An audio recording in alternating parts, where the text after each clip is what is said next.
بەناوی خوای گەورە سڵاوتان لێبێت لەم بەرنمەیەدا قسە لەسەر حکومڕانی کوردی دەکەین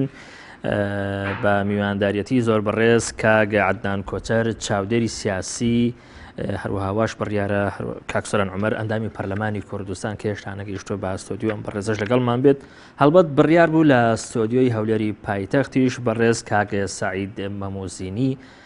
لەگەڵمان بێت بەڵام بەڕێزیان ئێوارە پۆزیشی هێنایەوە کە بەهۆی ئیلتیزامێکەوە کە بۆی دروست بوون ئەتوانێت لەگەڵمان بەشدار بێت. کاک عەدنان بەخێر بێ، سوپاس دەکەم. کاک عەدنان دەمەوێت لە بەڕێزت بپرسم ئەم نەمەت و شێوازی حکومڕانیەکی ئێستا ئێمە لە کوردستان هەمانە کە خۆی دەبینێتەوە لە ئەدای حکوومەتی هەرێمی کوردستان بەڕاست تا ئێرە ینی کەڵکی ماوە بۆ خزمەتکردن بە ژیانی گشتی کۆمەڵگەی کوردی. سەرەتا سپاسان دەکەم. من پێم وایە ئێستا لە پرۆسی حکومڕانیەتی کوردستانی با بڵێن کوردی نییە، چونکە ئەوەی هەیە ئێستا حکوومەتێکی کوردستانیە لەبەروی تورکمان و ئاشووری و ئەوانەشی تایە زیاتر کوردستانیە وەکو ئەوە تا ئێستا حزبی سیاسی لە کوردستان نەگەشتێتەوە ئاستی ببیتە حزبێکی ناشنەلیزم. ئەوەی هەیە حزبێکی کوردستانینە بە هەمووەکانیانەوە نمونەش مەسەلەن دەکرێت مەسیحەیەک تورکمانێک لە قیادەی و حیزبانە هەبێ و دەکرێت بەرپرسن و وەزیریشمان هەیە و یاخود بەڕێوەبەری گشتیشمان هەیەەوە. دووهەم ئەوەی خاڵی کە زۆر گرنگە خەڵک بێ بزانێ بەڕاستی لە درێژایی ئەو حکومڕانیەتی کوردستانە کە بەرەو بوومی خوێنی شەهیدان و ئەمفال و هەڵەبجە و گەربیان و ئەو شوێنان ناوچانەی کوردستان بەرەم هاتووە بۆ نەبووە کە کەسێکی دیاریکراوە، حزبێکی دیاریکراوە، گروپێکی دیاریکراو یان تاقمێکی دیاریکراو بە ئاستێک بیبن کە ئەمڕۆ تێداینە کە بەداخەوە ئێستا وای لێ هاتووە ئێمە ناتوانین وەکو حکوومەتێک یاخود وەکو تەنانەت وەکو فەرمانگەیەکی دیاریکراو یاکرد وەکو کۆمپانیایەک بتوانین فەرمانبەری خۆمان ئاسوودە بکەین بەوەی دەرهەق بەو ماندووبوونەی ماگانە دەیکاتن یاخود ئەو مامۆستایانە یاخود ئەوانەی کە خزمەت بە وڵاتە دەکەن یا خزمەت بە کۆمەلگاکەن بتوانین ئێمە سەری مانگ بە ئاسوودەیان بکەین. ئەوەش دەگەڕێتەوە سەر چەند هۆکارێک. هۆکاری یەکەم ئەوەیە کە ئێمە بەڕاستی لە ڕووی ئیداریەوە خەڵکی ئیداریمان کەمە. یعنی ئەم وڵاتە لە حکمی با بڵێن لە ئیدارەی دەوڵەتە تۆ پێویست بەوەیە ئەدمنسترێتەرێکت نەبێ، کەسێکت نەبێ کە بتوانێت وەرەقە تەوقیع کاتن و بیبا و بیهێنێتەوە. ئەبێ پێویست بەوەیە کە ثینکەر بێ، بیرکەرەوە بێ، کەسێکت هەیە مەسەلەن کە تۆ حزبێکی سیاسی حزب بۆ دروست بووە کە پرۆژەیەکی. بەڵام کاک عەدنان بوورە من با لێرە بدوەستێنم بەڕێزت پێ دوایە لێرە ئێمە خەڵکی ئیداریمان کەمە لە حکومڕانیدا. بەڵام بۆچی ئەگەر پلێک دابەزین بۆ ئاستە حزبیەکە ئەمانە باش دەتوانن ینی ئیدارەی خواستە حزبی و مەساڵح حزبیەکانی خۆیان بکەن ئەگەر ئەمانە ئیداری نین بەڕاست کێشەی بۆچی لە ئیدارەدانی مەساڵح حزبی خۆیاندا سەرکەوتون بەڵام لە ئیدارەدانی حکوومەت و ئەوەی کە پەیوەندی بە کۆی خەمی گشتیەوە هەیە سەرکەوتونین. ینی پێم وانە حزبێکی کوردستان هەبێت لە ئیداری حزبەکەی وەزی زۆر باش بێت. ئێستا لە قۆناغی کە هەیە قۆناغێکە کە ئێمە بەڵام ئێمە هێزێکمان هەیە بە نمونە کاک عەدنان با بە نمونە بهێنینەوە پارتی دیموکراتی کوردستان ئەم حیزبە لە ئیدارەدانی ئەوەی کە خۆی باوەڕی پێیەتی تا ئەندازەیەشی زۆر دەگوترێت سەرکەوتووە بە نمونە توانیویەتی حیزبەکەی خۆی بەرێتە ناو بەشی هەرە زۆری ئەو جونگە سیاسیانەی کە سیستەمی سیاسی هەرێمی کوردستانی لەسەر وەستاوە، توانیویەتی ببێ بە خاوەن ئابوووریەشی بەهێز، توانیویەتی ببێ بە خاوەن اقتصادێکی بەهێز وەکو حزب. ئێمە کێشەکە ڕاستە ئەو قسانەی جەناو دەیکەی ئەوە بەشێکی ململانەیەکی بەشێکی ترەوەیە کە بەدیل نەبووە. ینی ئەم لایەنەی ترکە تەرەفی با بڵێن تەرەفی دووەمە کە تۆ کە حکوومەت تەشکیل لەبێ بە بەرنامەیەکی دیاریکراو کۆمەڵێک لە حزبی سیاسی اتفاق دەکەن لەسەر پرۆسەیەکی سیاسی بۆ ماوەی انتخابی، ینی بۆ مناو انتخابە لە وڵاتە 4 ساڵە، لە فەڕەنسا 5 ساڵە، لە وڵاتێکی تر 6، لە وڵاتێکی تر ئەوەیە. تۆ دێی ئیتفاقەکەی لەسەرەوەی هاوپەیمانیەک دروستکەی بۆ بەڕێوەبردنی ئیدارەی ئەو حکوومەتە. تۆ نەهاتووی بێی مەسەلەن ئەجندای حزبێکی دیاریکراو لەبەروی لە دیموکراسیەتە دیموکراسیەت پەنجاویەکە، ینی چلولۆنیە کە ئێستا حکوومەتێک تەشکیل بوو بەداخەوە سەرەتای هەڵەکان لە برادرانی گۆڕانەوە دەستی پێکرد کە بەڕاستی دراسەیەکی لە شودا هەڵەبن ئەو بەڕێزانە بڵێ لەوە هەڵە بووم برادرانی گۆڕان دراسەیەکی وەزئی سیاسی یاخود ئیداری حکوومەتی هەرێمی کوردستانیان نەکرد بوو نمونێکی زۆر بەسیط بۆڵم تۆ لە ناو ئەنجومەنی وەزیرانە 1751 مۆزەفی دائیمی هەیە 1751 مۆزەف هەیە فەرمانبەر هەیە 307 مۆزەفی گرێبەست هەیە تۆ لەمانە هاتووی لە 2058 دەکاتن یاخود با بڵێن لە کۆی ئەم 2058 مۆزەفە تەنها لە نێوان 110 هەتا 120 یەکێتیە ڕەنگە بە هەموو حیزبە ئیسلامیەکانیشەوە نەگاتە 50 کەواتە تۆ هاتووی دێی مشارەکە دەکەی ئیتلافێک لەگەڵ حیزبێکا دروستەکەی تۆ نازانی لەم ئەنجومەنی وەزیرانە کە بڕیاردەری ڕئیسی و کۆتاییە چەند مۆزەفی حیزبەکە کۆنتترۆلی کردووە تۆ هاتووی هاوپەیمانێتێک دروستەکەی وەزیرێ وەرەگری تەنانەت بەڕێوەبەری گشتی دیوانەکەش وەرناگری ئەمە لێرە کارەساتە کە گۆڕان منەڵێم هەڵەبوون گۆڕان بە پەلە چوونە ناو حکومەتەکە زۆر بە پەلە هاتنە ناو حکومەتەکە ئەو ئەرزێتیان بۆ پارتی دروست کرد کە هێزەکانی تر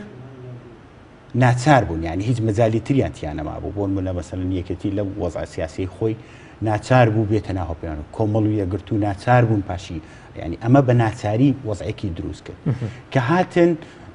بە پرۆسەیەک هاتن بە پرۆسەی ئەوەی کە گوتیان ئێمە پێیان وا بوو ئیدارەدانی سیراع لەگەڵ پارتی لەلایەن یەکێتیەوە بە هەڵە بووە ئەمان ڕاستیەکەنەوە ئەمان هەڵەیەتیا کرد چونکە یەک لەم خاڵە گرنگانە ئەبێ ئێمە بگەڕێینەوە لە 2006 تا ئێستا حکوومەت و دەسەڵاتی سیاسی لە دەستی پارتی بووە تۆ ناتوانانی بێ بڵێ لە بەرەوەی من 24 کورسیم هەیە بە ئاسانی ئەتوانم حکومڕانیەکە بگۆڕم تۆ ئەبێ بێ لە هەموو جومکەکانیەوە لە خوارەوە تا سەرەوە قسەی تیا بکەیت تۆ سەرۆک پەرلەمانێکت هەیە بەڵام نازانی چەند مۆزەفی پەرلەمان پارتیە تۆ نازانی چەند ڕاوێژکاری ئەوان موظفن و تەوجیه لە دەستگایشی تەنفیزی وەردەگرن کە بریتە لەو پێکاتانەی کە حکوومەتی هەرێمی کوردستان پێک دەهێنن ئەزانی چۆنە خۆی لێرە ئێمە حەزەکەم سیستەمی حکومڕانیت لە دنیا بەو شێوەیە بۆ نمونە لە ئەمریکا بەیانی دیموکراتەکان دێن کۆمەڵک شوێنی حساس مۆزەفەکانی دەگۆڕن ئەنجومەنی ئاسایشە سەفیری ئەمریکا لە نیویۆرک سەفیری ئەمریکا لە لەندەن کۆمەڵک شوێنی تایبەتە ئەمە ئیخۆیتی ئەیهێنێ دیموکراتی هێنێ بەڵام لە بەریتانیا وانە بەعکسەوەیە لە بەریتانیا ئەو مۆزەفەی کە پلەیەکی تایبەتی هەیە ئەمە لەو شوێنە دەمێنێتەوە یان بوون لە نظامی سیستەمی تورکیا لە نظامی تورکیا لە وەزارەی خارجی کەسێک هەیە کە پێی دەگەڵن مۆزەف ئەقدەم ئەو مۆزەفە ئیدارەی وەزارەتی خارجی دەکاتن لە ڕووی ئیداری لە ڕووی مادی لە ڕووی هەموو شتێک بەڵام وەزیرە گەیەنی لە ڕووی علاقاتە سیاسەتەکانەوە بۆت بەڕێوە دەبات ئێمە بالعکسە لێرە تۆ هاتووی جومکەکانی دەسەڵات پارتی چی کردووە پارتو لە فەڕاشێکەوە معاملە لەگەڵەکاتن تا تۆقی سەرەوە مثلا من باسی یەک شوێنی زۆر ئەساسیەکەم مثلا لە تەشریفاتی مثلا لە تەشریفاتی حکوومەتی هەرێم لە تەشریفاتی حکوومەتی هەرێم کە بەبێنە سەرەوەی لە کۆی 33 بەڕێوەبەری گشتی نۆدانەیەچێتە ڕەنگە 2 هەتا 3 کۆمەڵ و ئیسلامیەکە با بڵێن لایەنە ئیسلامیەکان بیت تۆ دەتوانی لەمێ ئەوە بکەیت مەسەلەن لە تەشریفاتە 747 مۆزەف هەیە هەر هەمووی پارتی تو پێ دوای ئەگەر نیوە بووە یان خەڵیتێک وە لەو هێزە سیاسیانەی کە حکوومەتیان پێکهێناوە دۆخەکە جۆرێکی تر بەڵێ بەڵام ئێمە ئەومان لە حکوومەتدا نەبینی ئێمە حکوومەتێکمان بینی لانی کەم لە ئەنجومەنی وەزیران پێک هاتووە لە خەڵیتێک کە هەر 5 هێزە دیارەکەی هەرێمی کوردستانی تێدایە بەڵام لە دۆخەکە ئەبێ یەکشت بزانین پارتی لە 2006 یعنی معجزەی ئەوە چیە تو ئەگەر بێ دای بەزەینی بۆ خوارەوە ئەبێ ئەمە بزانین لە 2006 پارتی هەموو حیزبەکانی هێناوەتە ناو پارتی حکوومەتی هێناوەتە ناو پارتی ئازایەتی بۆ نەوەک یعنی ئێستا مەسەن پارتی نەهاتوو بچێتە ناو حکوومەت ئەمە ئازایەتی بۆ پارتی ئەگەر توانی بێتی ئەگەر توانی بێتی ئەمە بکە ئەمە سەحر و ئازایەتی بۆ پارتی ئەمە علاقی بە سەر و ئازایەتی نیە تۆ قسە لە سەبەرژەوەندی خەڵکیان لە سەبەرژەوەندی حیزبە ئەگەر قسە لە سەبەرژەوەندی خەڵکە بەیانی زۆر ئاساییە پارتی و یەکەی 1970یان هەیە دێن شەڕەکەن و دووبارە شەڕی براکوژی دروستە بێتەوە لەسەر ئەم نەو مەسەلەی بیرە نەوتانی بای حەسەن ئەگەر عقلانیت و شتێک لەلایەن برادران یەکێتی نەبووە ئێستا شەڕی براکوژی دووبارە دروست زۆر چاکە زۆر چاکە ئەمە لێرە جیاوازێکی زۆر چاکە کاک ئێستۆران بەخێربێ بەخێربێ کاک سۆران بەڕێزت وەکو ئەندام پەرلەمانێک و ئەو ماوەی کە تێدا وەکو ئەندام پەرلەمانێک مراقەبە و متابعی نمەتی حکومڕانی کوردی و ئەدای حکوومەتی هەرێمت کردووە دەکرێت پێمان بڵێ بە کورتی تەشخیصی ئەو کێشانەمان بوو کە نمەتی حکومڕانی و حکوومەتی هەرێم پێوەی گرفتارە بەڵێ بە ناوی خۆی بەخشندەی میهرەبان وەڵام مامۆستا شۆڕش هەر لە سەرەتاوە توانم بڵێم عەقڵیەتی حکومڕانی شکالی هەیە پێش حکومڕانی عەقڵیەتی دەوڵەتداری لە هەرێمی کوردستان عەقڵیەتێکی حیزبی پاوانخوازە بە مانای ئەوەی هیچ حیزبێ لە هەرێمی کوردستان خۆی لە حکوومەت و لە پەرلەمان بە بچووکتر نازانێ لە کاتێکە حیزب پێکێنەری ئەمانەیە تەماشای پێکهاتەی حکوومەت و پەرلەمان بکەی پێگاتووە لە حیزبێک چەند حیزبێک و کەم هەیە حیزبێک بەتەنیا بتوانێ هەموو ئەم جمگانە پڕ بکاتەوە لە هەرێمی کوردستان لە یەکەم هەڵبژاردنەوە هەتا ئێستا هیچ هێزێک نەیتوانیوە زۆرینەی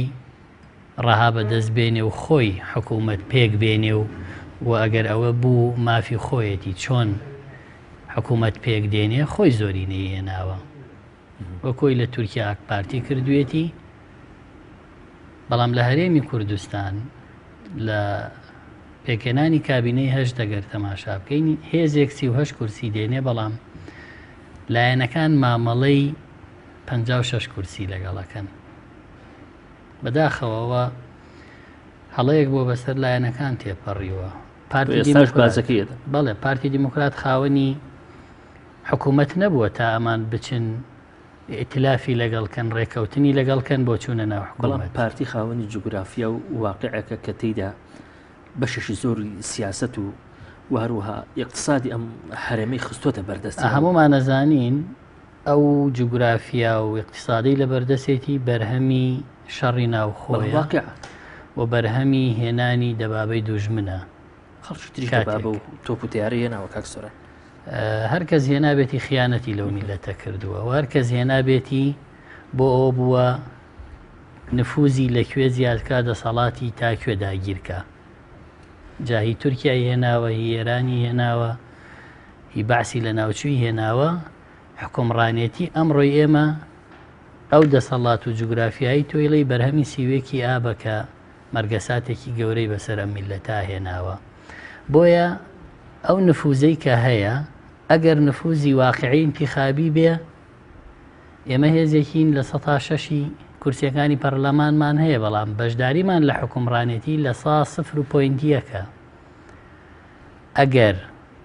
واقعاً پاوانخوازی نەبێ و جوگرافیا و دەسەڵاتی گرتویانەتە دەست ئەم حکومڕانێتی ئەمی بەرهەم ناهێنا کە ئەمڕۆ هەیە هێزی سیاسی باڵادەست لە وڵاتە باوەڕی بە پەرلەمان نییە کاتێک باوەڕی بە پەرلەمان هەیە کە چاودێری حکوومەت نەکە کە لێپرسینەوە نەکە و ئەو چی یاسایەکی ویست ئەم بۆی دەرکە شەرعیەتی لێوەرگرێ ناوێ پەرلەمانێک بێ شەرعیەتی لێ بسەنێتەوە ناوێ حکوومەتێ بێ بۆ خۆی سوودی نەبێ حکوومەتی هاونیشتیمانی بێ بۆیە دەبینین زۆرترین دامەزراندنی نایاسایی بۆ کێیە بۆ حیزب باڵادەستەکانی ناو حکوومەت بووە زۆرترین خانە نشین بۆ کێیە هەر بۆ ئەوان بووە وەرە خوارەوە بە تەسکیەی حیزبی هەموو خەڵکێک لەم حکوومەتە دامەزراوە غەیری ئەوەی لە کابینەی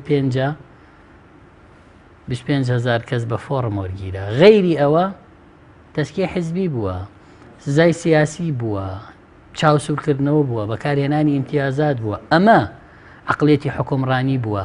عەقڵیەتی حکومڕانی ئەمە نەهاتووە بیر لەوە بکاتەوە شەقامێ دروستکە یەک جار قیریکە یەک مەسرەفی تیا بکە بیری لەوە کردوتەوە شەقامێ بکە قیرەکەی هێندە چیمەنتۆی کەم بێ و عادی بێ هەموو ساڵە 2 جار بیکات چونکە لە هەر 2 جار قیرکردنی شەقامێکە کۆمپانیاکەی خۆی دزی بەرەکەوێ ئەمان ناتون بیر لەوە بکەن و بزانن ژیانی خەڵک پێویستی بە چییە خزمەتگوزاری لەکوێ پێویستە بیکەن هاتوون ئەو خزمەتگوزاریەشی لە هەرێمی کوردستان کردویانە بەو مەرجە کردویانە خۆیان و کۆمپانیەکانیان چەندێ لی سوودمەند دەبن ئەو کاتە کردویانە بەڵام تەماشای باڵەخانە و مۆڵ و ئەو شتانە بکە کە بۆ خۆیانیان کردووە جیاوازە لەوەی بۆ خەڵکیان کردووە تەماشا بکە کێ لەم حکومڕانیەتێ مستەفید بووە برای وەزیر کوڕی وەزیر خزمی وەزیر خزمی مەکتەب سیاسی سەرکردایەتی ئەوانەی کە لە ناو جونگە هەستیارەکانی حکومڕانیا بوون ئێمەی تیا بووین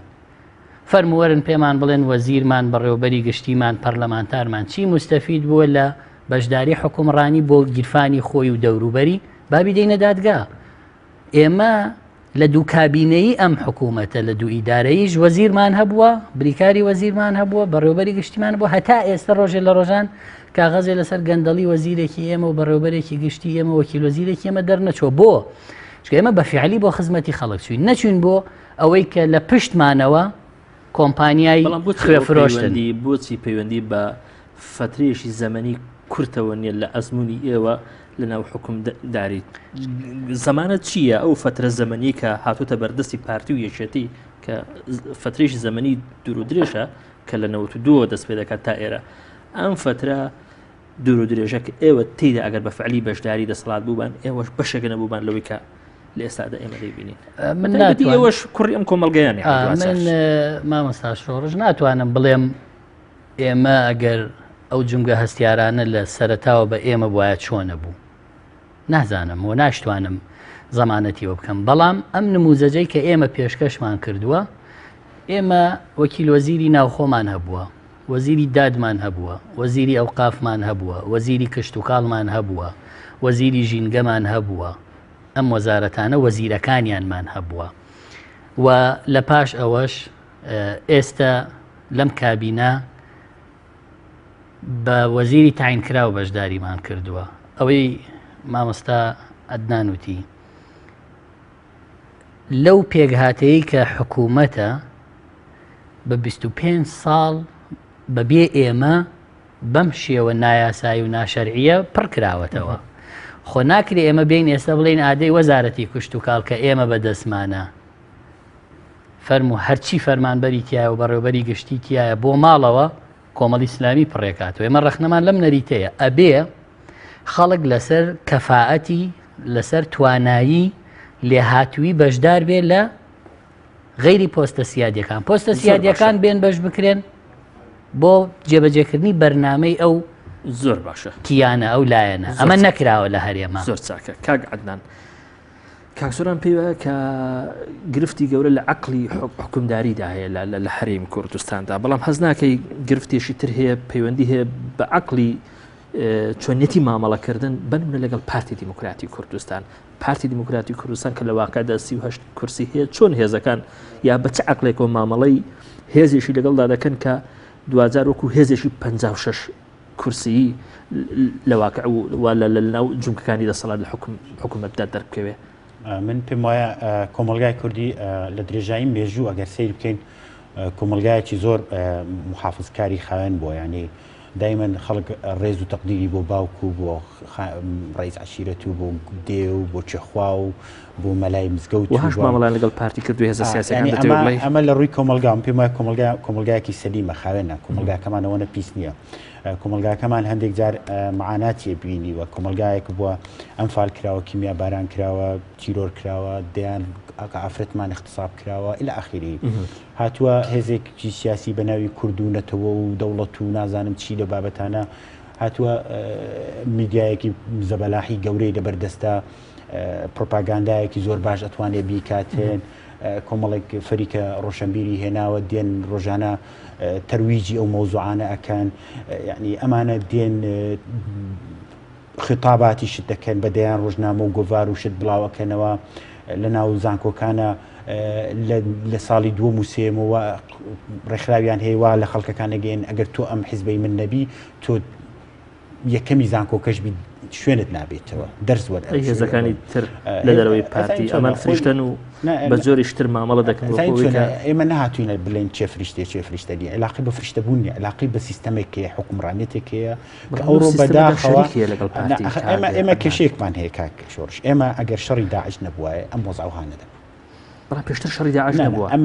شەراکەتی بە نمونەیەکێتی نیشتیمانی کوردستان بەر لە داعش بەقووەتر بووە لەگەڵ پارتی دیموکراتی کوردستان بەداخەوە یعنی سەرکردایەتی و مەکتەب سیاسی و قیادەکانی یەکێتی ئەوانە بێ هەمویان خۆیان تاوانبار بوون بەرامبەر بۆی کە کردیان تا مامزەلال لە سەحەما بوو هەموو مۆزوعەکانی بەتەواوی کۆنتڕۆل کردبوو مامزەلال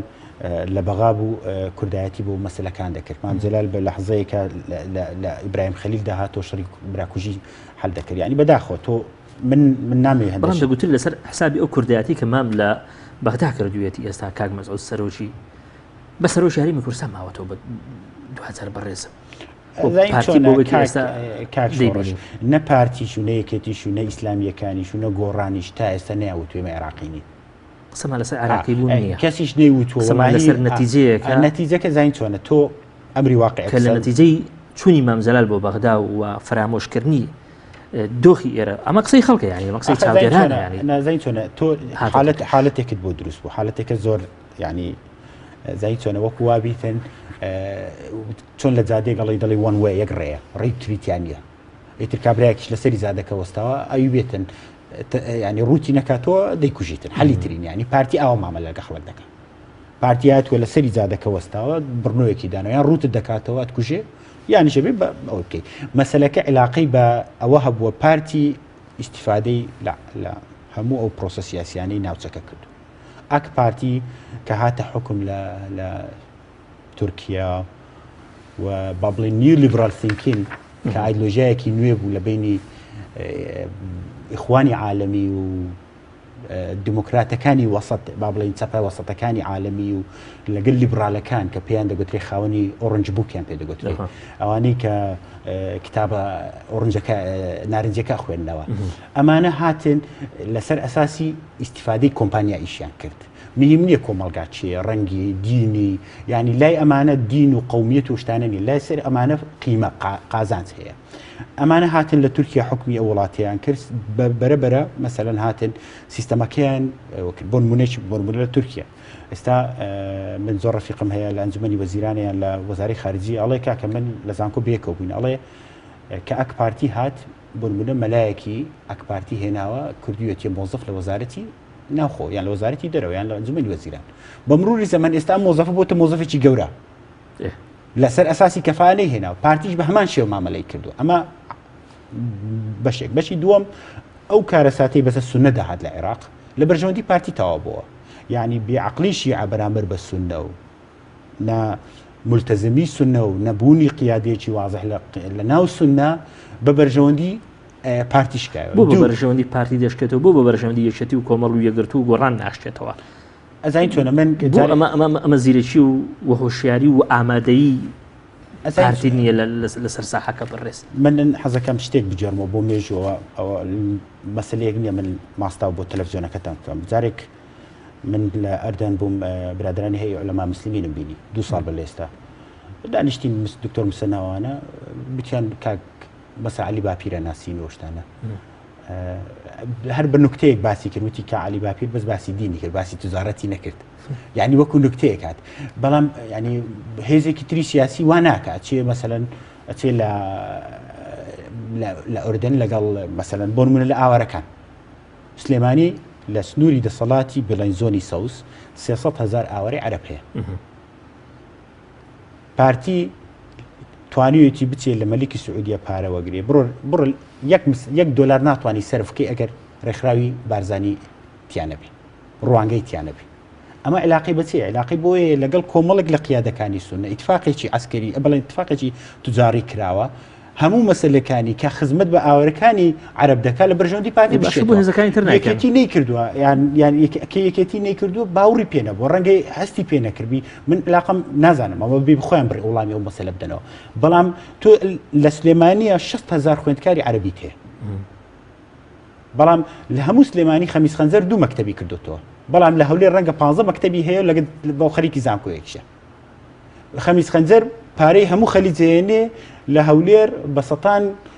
گەنجی عەرەب و نازانم چ ژنیان بۆ هێنێ بەڵام نایەتە لە سلێمانیەوەکە ئەمە مانای چی ئەمە علاقەی بەو پێم وتی ئەمە پێی دەوترێ قازانج ئەو کۆمپانیانەی کە علاقی بە عقلی استراتیجی قیادەی پارتی دیموکراتی کوردستانە بێ بۆی ئەتراف بۆ نەکەی نەخێوانیە من پێم وانیە وابێ تۆ زین چۆنە ئەبێ پارتیەوە بزانێ پارتیش و سەرۆکی و هەرێمیش و سەرۆکی وەزیرانیش و نازم ئەمانە مۆزەفی خەڵکن مۆزەفی خەڵکیش کە تۆ دی دەبێ مۆزەف ئەبێ ئەمانەتێکی دەبێ ئەمانەت ئاسانە بەڵام لە واقعدا شتێکی ترە کاگەیە عەدنان با بسمە و لای کاک سوران دەگوتری ئەوانەی لە ئێستادا بەحەز لەوە دەکەن کە حکومڕانی کوردی و حکوومەتی هەرێمی کوردستان گرفتی گەورەی هەیە لە ڕاستیدا ئەوانن کە ڕادەکەن لە مەسئولیەت و نانەوێ بستنە ژێرباری ئەو مەسئولیەتی کە ئەم دۆخە سەختی ئێستایانی دەیخوازێ مە قسەی ئومێد خۆش ناوە ئەمە ڕاست نیە ینی ئەم تەقیمە ڕاستیە ئەو قسەی هیچ بەهایەکی نییە چونکە ئەو مەسئولیەتەی کە لەسەر شانی ئێمە چییە گەر لێ ڕاکەین ئایا وەزارەتی سامانە سروشتیەکان کە داهاتی لە 1995 ئەم وڵاتەی لە بندەستە لای ئێمە پارەکەی ناهێنینەوە و بردومانە تا لێ ڕاکەین ئایا جمگە هەستیارەکانی حکومڕانی لای ئێمەیە ناتوانین بیبین بەڕێوە ناتوانین داهات زیادکەین ناتوانین خۆش بزەرانی بۆ خەڵک بێنین ئێمە موچەی خەڵکمان نەداوە و بڕیومانە و دوامان خستووە تا ئێستا لێ ڕاکەین نەخێر بەڵام لانی کەم نەتانتوانی ئەو دۆخە شێواوەی یان ئەو دۆخە ناتەندروست و خراپەی بەر لە چونتان بۆ پەرلەمان و بۆ حکوومەت هەبوو بیهێننەوە سەر مەساری خۆی ئەلەوەدا فەشەلتان نهێنا نەخێر ئێمە هەوڵەکانمان دۆکۆمنتە کە ویستمان چی بکەین بەڵام پارتی دیموکرات ڕێگری سەرەکی بوو لە پەرلەمان و حکوومەت بۆەوەی نەکرێ ئێمە بۆی پارەی نەوت بەدەستی یەک وەزیری پارتی و سەرۆکی ئەنجومەنی وەزیرانی پارتیەوە نەبێ یاسایەکمان بۆ دەرکرد کە دەستکەوتێکی گەورەی یاسای سندوقی داهاتە نەوتی و گازیەکان ئەو کاتە ئاشتی هەورامی و سەرۆک وەزیران و کەیتر ناتوانن بە کەیفی خۆیان پارەکە برن لە بانقەکەی خۆیان کە بانقی کوردستانە دای بنێن کەسیش نەزانێت چییە و چەنە لە کوێوە دێ و بۆ کوێ ڕوا دەبێ بێتە ئەم سندوقە و پێکهاتەی ئەم سندوقە دەبێ بێ لە بەردەم پەرلەمان متمانەی پێ بدرێ و داهاتی گشتی هەرێم دەخرێتەوە ئەو سندوقە و مامەڵە لەگەڵ ئەم سندوقا بە یاسا لە پەرلەمان ڕێکخرا بەڵام پارتی دیموکراتی کوردستان تەحەدای کرد بێڵێ ئەو یاسایە جێبەجێ بکرێ بۆ بەچی بەسی و هەشت کورسیەوە بەڵێ لەبەرەوەی کە لە ئەنجومەنی وەزیران سەرۆکی ئەنجومەنی وەزیران هی ئەوە و بڕیار سەرۆکی حکوومەتەیدا وەزیری سامانە سروشتیەکان ئەندامی ئەنجومەنی هەرێمی نەوت و گازەکە ئامادە نییەوە بکە وەزیری پلاندانان ئەندامە ئامادە نییەوە بکە نەیان کرد بۆ نمونە بۆی تەزویر نەکەن لە هەڵبژاردنەکان و ئەو حەو حیزبەی عێراق ڕێک بکەون لەسەر ئەنجامی هەڵبژاردنەکان ئێمە کۆمیسیۆنی سربەخۆی هەڵبژاردنەکانی کوردستانمان لەو پێنج لایەنە پێگەێنا پارتی دیموکرات زۆر هەوڵیدا ئەمە سەر نەگرێ پێگاتەکانی هانداوتی تورکمان و مەسیحی نوێنەریان نییە وتمان بەڵێ هەیانە لەسەر حێسەی یەکێتی و لەسەر حێسەی پارتی تورکمان و مەسیحی دانراون بۆ ئەمانە تورکمان و مەسیحینین یا ئەبێ هەر پارتی ئەمانە دانێ بۆی لە مەساڵحی خۆی بێ بۆیە یاسای کۆمیسیۆنەکە و پێگاتەی کۆمیسیۆنەکە بە جۆرێکە بەیانی یەکێتی نیشتیمانی و پارتی دیموکرات ڕێبکەون ناتوانن ئەنجامی هەڵبژاردن ڕابگەێنن ناتوانن تەلاعوب بە دەنگەکان بکەن ئەمەمان کردووە جگەلەوە ئێمە ڕقابەی مالیمان ئەکتیف کرد ئەو هەموو فەزیحە و گەندەڵیەی کە ئاشکرا بوو دەستمان بۆی علەم توانیتەن نەخێر هەر هەمووی دۆسیەی دادگاییە بەڵام کاتێکە ئەنجومەنی دادوەری پارتی دیموکرات ئەویش قۆرخەکە سەرۆکی ئەنجومەنی دادوەری هەیە ئەوە دادوەرەکانە بێ بە ئیمزای کاک مەسعود دابنرێ دەڵم پارتی داواکاری گشتی کردووە کاکسۆ بەڵێ بەڵێ ئەمە واقعەکەیە ئەبێ ئەوە دەبێ وەمە خۆ دزینەوەش نە لە شکست نەخێر کام شکستە بابێن شکستێکی ئێمە بڵێن شکست کێ هێنای شکست حکوومەتەکەی نێچیرەڤان بارزانی و ئاشتی هەورامی هێنای کە هاتن لوعبەیەکیان کرد بۆی نەوتی هەرێمی کوردستان بکەوێتە بندەسی خۆیان بە کەیفی خۆیان بیفرۆشن ئەو کێشیان لەگەڵ بەغدا بۆ دروستکردین کە بەغدا بەشە بوو جێی بڕین درۆیان کرد لەگەڵ لایەنەکان لەگەڵ پەرلەمان لەگەڵ خەڵکی کوردستان کاکەمانە مافیا ئاسان وڵاتیان قۆرخ کردووە دەبڕێتەوە بڵێ من تەنەکەی نەوتمەوە بزانەی دەن بە تۆ ئەبێ کۆمپانیاکەی خۆیان بێت دەریهێنێ کۆمپانیاکەی خۆیان بێ نقلیکە ئەبێ مەسئولی فڵان بێت بیبە برادەر هەیە بە عنتەری بیرە نەوت بۆ خۆی دەرەهێنێ و ئەی فرۆشە کەس ناتوانێت قسەکە ئێمە چیمان هەیە کاک سوران لە ئێستادا حکوومەتی هەرێمی کوردستان گەورەترین قوربانی نییە بەوەی کە بەشی زۆری هێزە سەرشەکان تێیدا بەشدارن بەڵام بەرگری لێ ناکەن ئێمە بەشدار نین لەو حکوومەتە لە فەزیحەکانی لە دزیەکانی لە گەندەڵیەکانی لە ناقانونیەکانی بۆ چونکە بەشداری ئەوەیە ئێمە چیمان بەدەستە ئەسڵەن چوونی ئێمە بۆ نا ئەو حکوومەتە بەم ڕێکەوتنەکە سیانزە خاڵە دەی جێبەجێ نەکراوە چمانایەک بۆ بەشداری هێڵێت سێ ساڵ تێپەڕیوە بەسەر مانەوەتان لەناو ئەو حکوومەتە کەواتە بۆ تا ئێستا لەناو حکوومەتەدان نەخێر سێ ساڵ تێنەپەڕیوە نزیک بۆتەوە لە 2 ساڵ ساڵی 2023 نەخێر لە زۆر باشە هەفتەی 6 2014 زۆر باشە ساڵێکمان ماوە بۆ ئەوەی عمری ئەم حکوومەتە کۆتایی پێبێ کەواتە لە بەشی زۆری تەمەنی ئەم حکوومەتە بەشدارن نەخێر ئێمە لە وەزارەتی کشتتوکاڵ بەشدارین فەرم و چیتان هەیە لەسەری وەرن پێمان بڵێن لە دەستەی مین بەشدارین پێش ئێمە دەستەی مین کۆمپانیایەکی بازرگانی بووە پارتی لەگەڵ کۆمپانیا نەوتیەکان ڕێکەوتووە بۆ پاکردنەوەی ئەو حەقلانەی کە کۆمپانیا نەوتیەکان دێن بیری نەوتی تیا لێدەن فەزیحەی گەورەی تیا بووە پێش ئێمە وەزارەتی کشتتوکاڵ کە وەزیری کشتتوکاڵ دەست بەکار بوو پرسیارم بۆ نرد عقدت لەگەڵ چ کۆمپانیایەکە هەیە پارەی خەیاڵیە دەیتی و بەرهەمەکەی چییە کەشفی کرد لەگەڵ ڕۆڵاند بێرگەر کە کۆمپانیایەکە هاتووە هەیکەلی ئەم وەزارەتە دابنێ لە کابینەی هەشتا کۆمپانیایەک هێنراوە ملیێنێک و 500,000 دۆلاری ئەدرێتێ بۆ هۆی هەیکەلی ئەم وەزارەتە دابنێ وەزیر هەڵی وەشانەوە تیانی چی ئەم پارە خواردنە لە پەنە هەیکەل بۆ کوێدانی هەیکەل خۆی هەیە بۆ خۆی 14,000 فەرمانبەری هەیە وەزیر و چەند مدیرعام و بەڕێوەبەراتی هەیە یعنی چی تۆ دێ عەقدەکەی لەگەڵ کۆمپانیایەکی بیانی هەر لە بەرەوەی کۆمپانیاکە هی وڵاتێکە و نردوێتی پارەکە بکێشێتەوە و مغازەلەیەکەن و ئەمە فەزیحەیە پارەی وڵاتەوای لێ دێ زۆر باشە ئەمە بۆ نمونە کاتێک کە وەزیرەکەی ئێمە ئەچێتە ئەوێ ئەو وەزارەتە فەرمانبەرەکانی خۆشیان وەزیریان نەدیوە کەس هەر نەیزانیەوە جوتیار هەیە لە وڵاتە کەس هەر نەیزانیەوە کشتتوکاڵ ماوە لە کاتێکا پارەی بۆ تەخسیس بووە و کاتە ئێمە کە حکوومەت ماوەرگرتووە وەزارەتەکەمە 2 ساڵە دیناری بودجەی بۆ دانەنراوە ئەسڵەن کە چوینە ئەم حکوومەتە بۆ ئەوەی چاودێری داهات و خەرجی حەقیقیەکانی نەکەین ڕێک ئەوە سێمین ساڵە ئەڕوا بەبێ یاسای بودجە بە کەیفی خۆی حکوومەت پارێزی هەیە و چینە کەس نایزانێ فەزیحەی وا هەیە لەم حکوومەتە پێویستەکە لە سەرۆکی حکوومەت و هەرچیش لە کابینەکانی پێش و زۆرینەیان بەشدار بوون دادگایی بکرێن بە عیبرەت وەکو چۆن لە عێراق ئێستا وەزیر بە وەزیر لەسەر گەندەڵی ئەهێنرێ و متمانی لێسەنرێتەوە ئەم پەرلەمانە یەکەمین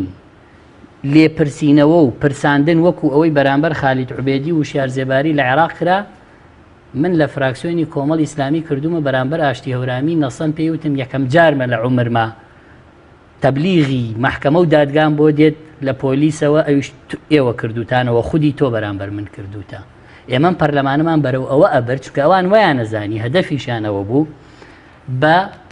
تەعینکردنی 2-3 وەزیریا لە وەزیر لەم حکوومەتە ئیتر ئێمە لە پەرلەمان بێدەنگە بین و هەر ئەشەو بیلا بۆ ئەوانەکەی نەمان کرد ڕێمان نەدا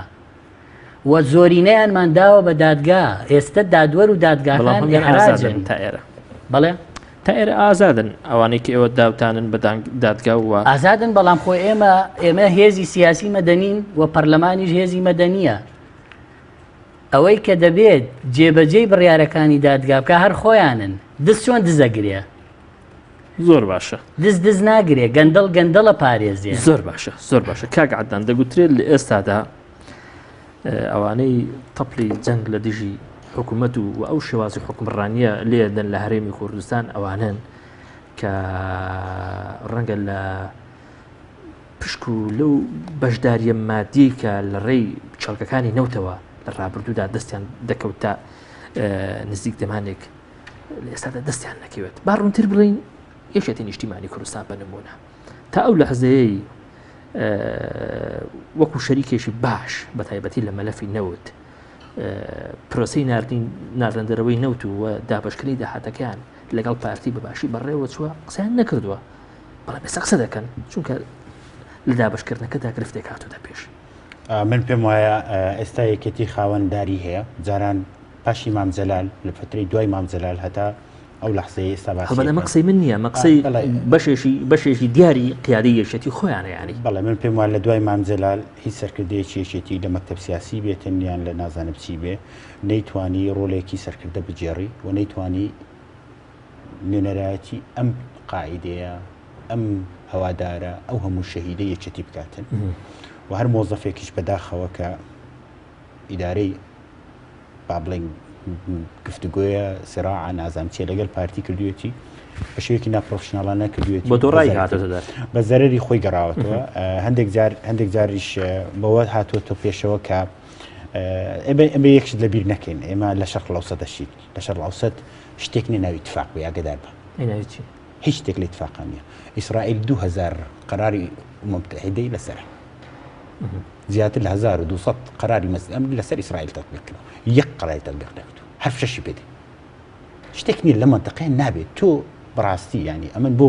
بدایەت ڕەخنەم کە لە برادرانی گۆڕان بوو مەبەستمەوە نەبوو من لە بەهای ئەو شتە جوانانەی گۆڕان کەمکەمەوە مەبەستمەوە نەبوو مەبەستمەوە بوو پارتی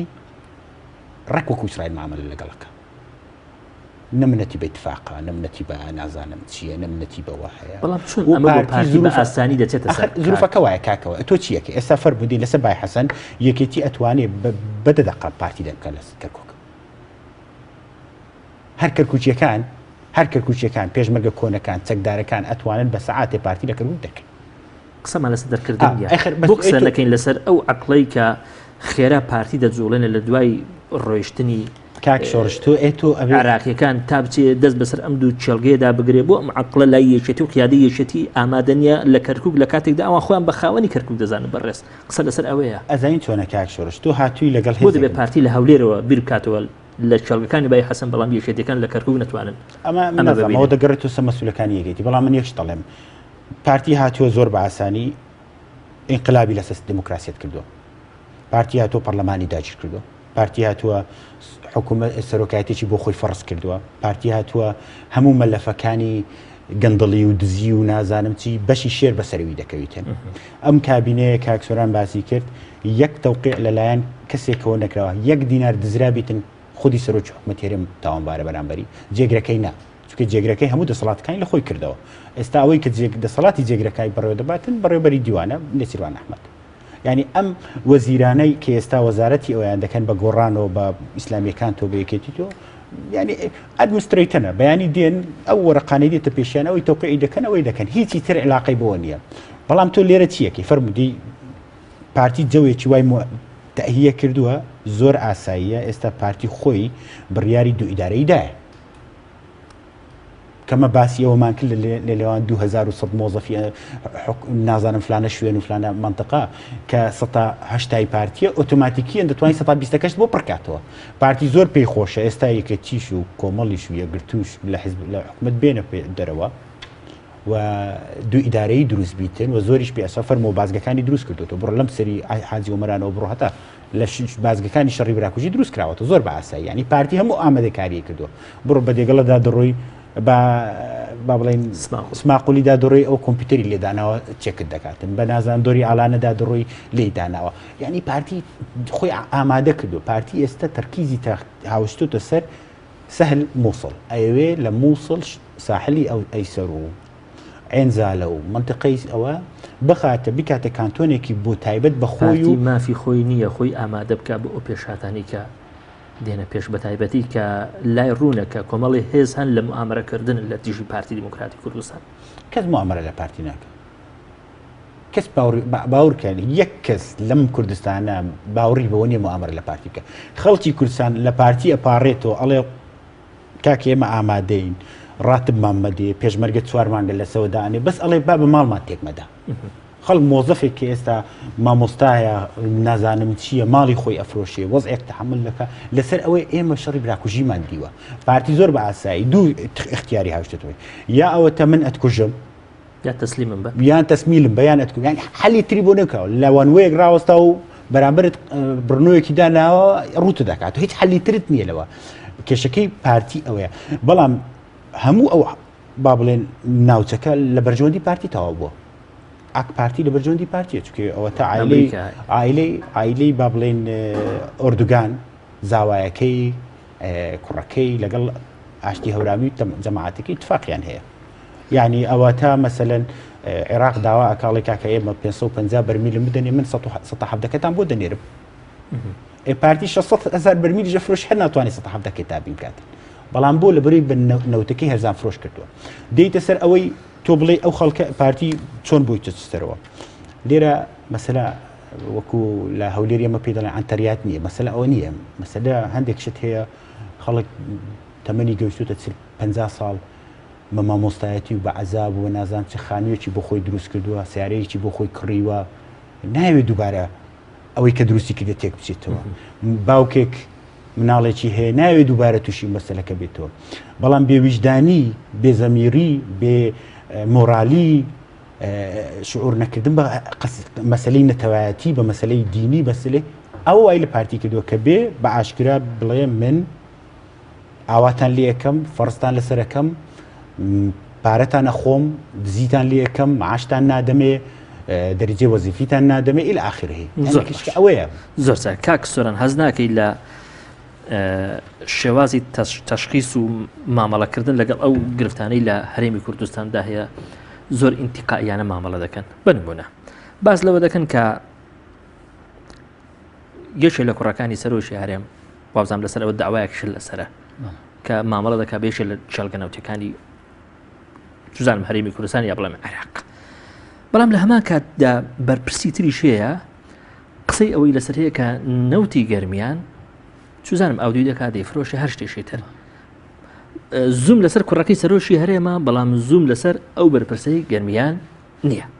باشە بەڵێ من ئەم ئینتیقائیە بۆچی ینی لە مامەڵەکردن لەگەڵ دوو کەیس کە لە شەوی یەکترن من کار لەسەر بەڵگاکەم وەرکەس بەڵگەم بۆ بێنێت یاخود بەڵگەم لەسەر هەر کەس دەستکەوێ ئەگەر وەزیری خۆمان بێ چۆن مامەڵەم لەگەڵ کوڕی کاک مەسعود کردو ئاواش مامەڵە لەگەڵ وەزیری کۆمەڵی ئیسلامیەکەم ئاواش مامەڵە لەگەڵ هەر دۆسیەکەکەم کە بەڵگەی گەندەڵی لەسەر بێ زۆر چاکە کەواتە ئەوە وەڵامێکی کورت و بۆخۆت زۆر چاکە کاک سۆران بەڕاستە ئەم حکومڕانی ئێستا خەڵک سزادەدا سزادانی خەڵک ئەگەر تەماشا بکەین موچە بڕین و پێنەدانی مافی خۆی لە کاتێکا کە خەڵک ئەرکی خۆی بەجێدێنێ سزا چییە؟ ئەوەی ئێستا لە هەرێمی کوردستان دەگوزەرێ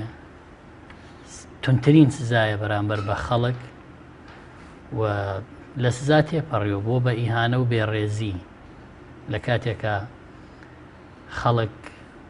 ئەرکی خۆی بەجێدێنێ لە فەرمانگەکان موچەی پێنەدە یاخود لە 16 هەفتای موچەکەی ببڕی بە ناوی درۆی پاشەکەوتەوە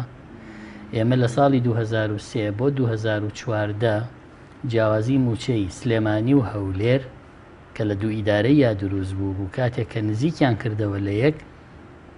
بە 11 ساڵ ئیمجا پێماندرایەوە هێشتا تەواو نەبووە جیاوازی موچە ئایان پاشەکەوتەی کە لە سا هەفتای موچەی بڕیوە وهی هەموو هەرێمی کوردستان هەموو هەرێمی کوردستانە بەچیە درێتەوە بە ئیمپراتۆریەتێ نادرێتەوە بۆیە ئەوە سزادانی خەڵکە خەڵک چاوەڕی پاشەکەوت نەبێت حکوومەت بڕیوێتی دزیوێتی خواردوێتی چاوەڕی سزایتر ببینین لەم حکوومەتە سزایتر ئەوەیە کە ئێستا هەڕەشاکات دوو ئیدارەی دروستکە ئێستا دەستێکی خستۆتە ناو ناڕزایەتیەکان بۆ هێندێ بارەگای خۆی پەلامار بدرێ بە دەستی دەرەکی بە دەستی نادیاری گێرە شێوێن بۆی شەرعیەت بدا بە سەرکوت لە ناوچەکەی خۆی دەرکردنی مقڕاتی لایەنەکانی تر بە ناوی ناڕزایەتی خەڵکەوە و دوو ئیدارەی دروستکە و ئەمەشیان نەشاردۆتەوە بە لایەنەکانیان وتووە و بەرەو ئەوەش دەیانەوێ بڕۆن ئەوان دەیانەوێت لە ژێر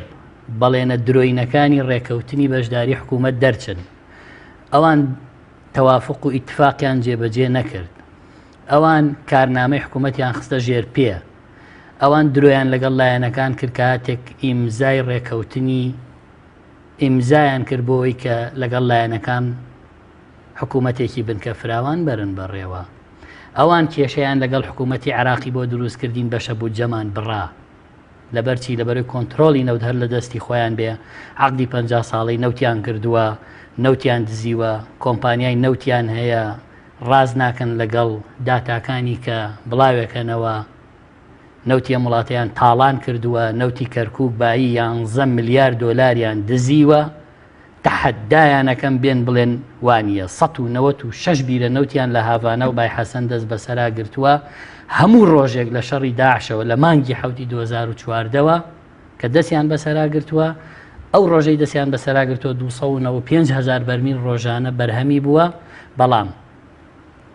پترۆ دۆلارەکەشیان نەداوە بە کەرکووکیەکان. بڕۆ سەیری وەزعی کەرکووکە. نەوتی گەرمیان ڕۆژی 10,000 تایە نەیانهێشتووە تەطویرکە. نەوتی تەقتەق 150,000 بەرمیلی هەبوو ڕۆژانە هێناوێنێتە سەر 60,000 بەرمیل تێکەڵ بە ئاویان کردووە. هەموو ئەو بیرانەی لەم ناوچەیە دەرهێن دۆزراوەتەوە، چیمەنتۆیان تێکردووە و قەپاتیان کردووە. کۆمپانیەکانیان نەهێناوە بۆ ئێرە، نەوتی خۆیانیان بردووە. خۆیان و بنەماڵەیان و کۆمەڵێک مەسئولی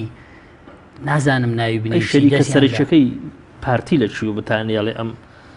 هەموو شتە بە تایبەتی لانی کەم لە سنووری خۆی کە 2000 بەزار بۆ خۆی کۆتایی پێدێ. چۆنیانی بەنێ منە یەکێتی نیشتیمانی کوردستان بەبێ یەکێتی نیشتیمانی پارتی زۆر شتی بۆ نەکراوە و نەوتی کەرکووکیش بەبێ یەکێتی نیشتیمانی پارتی ناتوانێت 2 ساڵ بیدزێ. زۆر چاکە زۆر چاکە کاگە عەدنان ئێستا خۆ دەزانی پەرلەمان پەچی خراوە، خۆ دەزانی حکوومەت لە چ دۆخێکدا دەژی. ئێستا قسەی گەرم لەسەر ئەوەیە کە ئیتر شەقام بجوڵێ. پێ دوایە یعنی 2000 جوڵانی شەقام باشترین ڕێگە بێ بۆ ئەوەی کۆتایی بە هەندێک شت بهێنرێت لەم هەرێمی کوردستانە. وەڵام من پێم وایە دیموکراسیەت ڕێگای بە هەموو ناڕەزاییەک داوە و خەڵکیش مافی خۆیەتی هەموو جۆرێک لە ڕاپەڕین یاخود لە خۆپشاندان بکە. بەڵام وەکو کاکسۆرانی ژووتەری ئێستا هەڕەشەیەک لەم سەر ئەم ناوچەیە هەیە و دەستێکی دیاریکراو لەلایەن پارتی دموکراتی کوردستانەوە ئەوێ وەزعی سیاسی لە ناوچەکە تێک بدا بە تایبەتی سلێمانی و هیوادارم ئەو کەسانەی و لێرەوەش لە ڕێگای تەلەڤیزیۆنەکەتانەوە بانگەواز بۆ خەڵکە کە ئەمە پلانێکی دیاریکراوی پارتیە دژ بە سلێمانی، دژ بۆم ناوچەیە، دژ بە حیزبەکانی ئەم ناوچەیە، دەسەڵاتی سیاسی پارە حکومڕانیەت نازانم چی لێ سلێمانی نییە، لە بازیان نییە، لە قەڵاتزێ نییە، لە زەرایان نییە. بەڵام شەریکەکانی لێرە شەریکەکان ئەخر ئەمانە شەریک نین. ئەمان حەز دەکەم بزانیە تۆ ئەگەر بگەڕیتەوە سەر اتفاقی حکوومەت لێ کەم ڕۆژیەوە کە بەڕێز قوبات تاالبانی وەکو جێگری سەرۆکی هەرێم ئیشی بەتەنیا یەشێتی گۆڕان کۆمەڵی یەکگرتو ئەم برادرە هاتووە لە بەعاشکرا لە تەلەڤیزیۆن وتوێتی لە هەموو بمزگە ئەڵێ من ئەم سەلاحیاتانە لە خۆم دادەماڵێنم. بەڵام ئیعلامی پارتی دەڵێ هەرچی کرابێ بە ئاگداری بەڵام نیشتیمانی کوردستان بووە. داڕنینی سەلاحیت لە خۆت کە جێگری سەرۆکی حکوومەتی ئێمە لە پەرلەمانی کوردستان کاگنێچیر و کاقوبات لە یەک ئاستی بەرپرسیارەتیە تەکلیف کراون بۆ پێگەێنانی حکوومەت وەکو یەک بە تەزامونی بەرپرسیارن. ئەگەر بێتەوە اتفاقەکە کاکسۆران اتفاقەکە شێوە بوو جێگری سەرۆکی حکوومەت دەکرێت. جێگری سەرۆکی حکوومەت ئەگەر سەلاحیەتی دامەزراندنی نەبێ، سەلاحیەتی گرێبەستی نەوتی نەبێ، اتخوا بۆ جێگری سەرۆکی کاک قوبات مۆزەفێکی حکوومەت بۆ نوێنەراتی حکوومەت هێرێمی کردووە لە ئەمریکا. ئێستا هاتوۆتە ناو حکوومەتەکە. ئەگەر پارتی ئەڵێ یەکێتی تاوانبارە لە نەفتە لە نازامچیە لە نام هەرچیەکە ئەتوانێت وەکو ئەو خەڵکی کە تۆ جەنابەت و کاگعلی و هەر برادێکی تر لە پەرلەمان بەدەیان بەڵگە دەخەنە سەر تەلەڤیزیۆن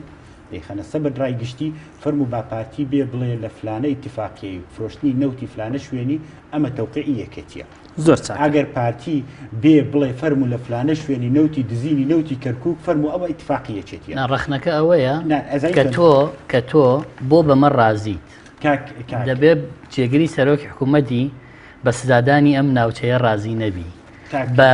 بەوە ڕازی نەبی کە زۆر شت نادیارە، بەوە ڕازی نەبی کە زۆر شت بۆ ئەم ناوچەیە پشتگوێ خراوە، بەوە ڕازی نەبی کە ئەگەر تۆ بەشدار نی لە ناشەفافیەتە ببی بە بەشێک لە ئاگایی شەفافیت. زای تۆنە کاک سۆران من وەکو بۆ جەنابتمەوە کردەوە مۆزە قوبات 30 ثانیە بۆ تۆماوە کاتم نەماوە. بەڵێ ئەسای قسەکان کاقوبات وەکو کارمەندێکی حکوومەتی هەرێمی کوردستان ماوەی 10 ساڵ لە ئەمریکا ئیشی کردووە، ئێستا هاتووەکو کارمەندێک تەرفیعی کردووە، هاتۆتە شوێنێکی دیاریکرا و ئیشی کردووە. بە هەموو سلبیات و ئیزابێتەکانی جەنابەت چاودێری دەتوانی یەک بەڵگەبێنی کاقوبات بەشێکبی لە دزی ئەتوانێت یان بەشێکبی لە گەندەڵی. ئێمە ناڵێ،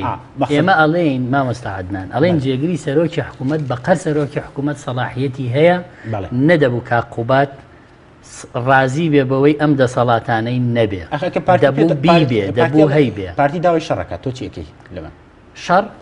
نا پارتی شەڕ ناکە، ئەمەندە مەسلحەتی زۆر بووە، ئەمەندە پارەی زۆرە نایەوێت لی تێکچێت. بەڵام کاتێک کە تۆ بێدەنگی ئەو ئیشی خۆی زۆر چاکە. زۆر سپاسانەکەم، زۆر بەڕێز کاک عەدنان کۆچەر چاپتێری سیاسی، زۆر سپاس دەکەم. هەروەها زۆر بەڕێز کاک سۆران عومەر ئەندامی پەرلەمانی کوردستان. هەڵبەت وا قەرار بوو کاک سەعید مەموزینیش وەکو لە سەرەتای بەرنامەکەدا گوتم لەگەڵمان بێ، بەڵام بەڕێزی ئێوارە تەلەفۆنی کرد و بە پێڕاگەیانی بەهۆی ئیلتیزامێک کە بۆی دروست بووە ناتوانێت بەشداری لە بەرنامەکەماندا بکات. سپاس بۆ ئێوەش بیلەرانی بەڕێز. سپاس کاک سۆران. سپاس کاک.